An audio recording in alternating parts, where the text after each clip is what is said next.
朋友送了一大颗的南瓜，我不晓得该怎么处理，那就来做一道南瓜浓汤来消灭它吧。那南瓜的部分可以去皮，不去皮。那去皮的目的是因为想要让那个南瓜汤的颜色怎么样，更浓啊，更黄啊，所以我就把它给去皮。那去完皮之后呢，就切薄片备用了。接着来处理洋葱，因为南瓜汤里面的甜味啊，不会是只有南瓜而已，还有洋葱的甜跟红萝卜嘛，所以我先将洋葱给切丁。切丁的目的是为了等一下在炒的时候比较容易入味。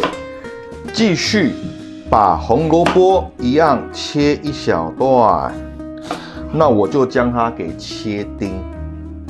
不管是红萝卜的数量还是洋葱的数量，其实都是跟你的南瓜成某种比例啦。那你也不能抢了南瓜的味道，所以在处理这些食材的时候，其实它很难有一个什么标准，就是多做几次，你大概就会抓得到。最后就是马铃薯啦，原本预计加半颗啦。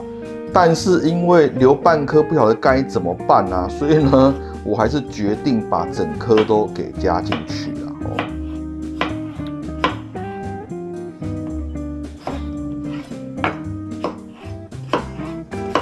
好，到这里备料的工作就算完成了，所有材料准备好，那就要开始来炒我们的洋葱了。在热锅热油的状态底下，我们会加入我的洋葱，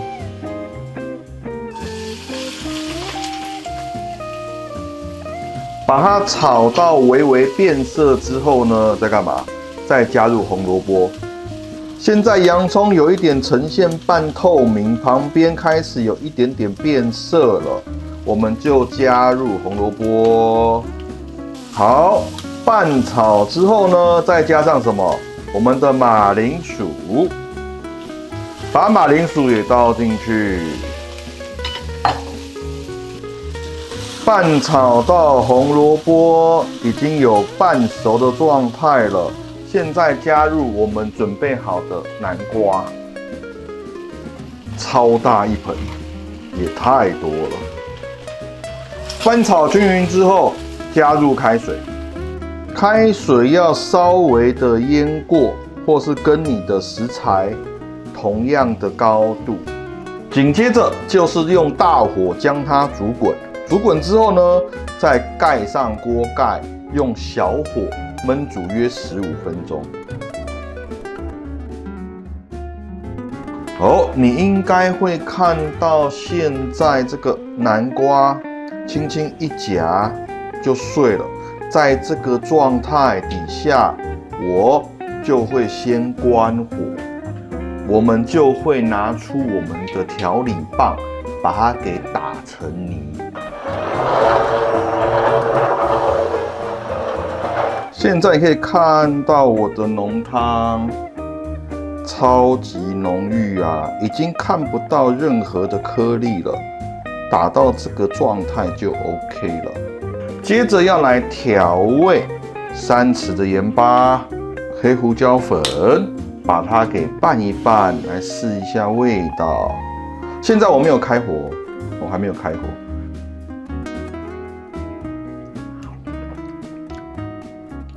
好，味道 OK。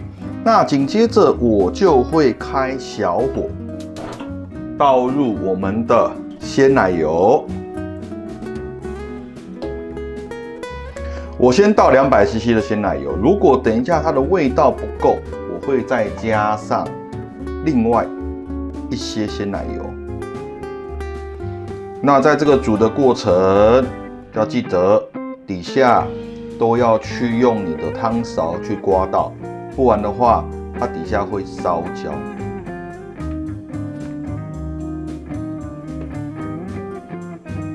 然后我再加上一点点的牛奶，